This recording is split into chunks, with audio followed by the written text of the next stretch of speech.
What if a robot vacuum could climb obstacles, dodge furniture, vacuum pet hair like a beast, and practically clean your entire house without you lifting a finger? Meet the Roborock Saros 20, one of the most advanced robot vacuums of 2026. The Saros 20 packs a crazy 35,000 to 36,000 PA of suction power, making it one of the strongest robot vacuums Roborock has ever released. It features the new AdaptiLift Chassis 3.0, allowing it to climb tall thresholds and thick rugs that would normally trap other robot vacuums. It also uses StarSight 2.0 AI navigation, helping it map your home, recognize obstacles, and clean around furniture with impressive accuracy.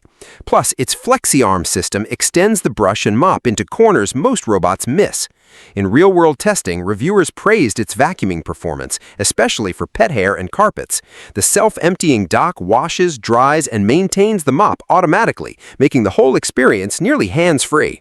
But it's not perfect. Some reviewers found the mopping inconsistent, and a few users reported occasional issues with obstacle avoidance and getting stuck on certain rugs. So, is the Roborock Saros 20 worth it?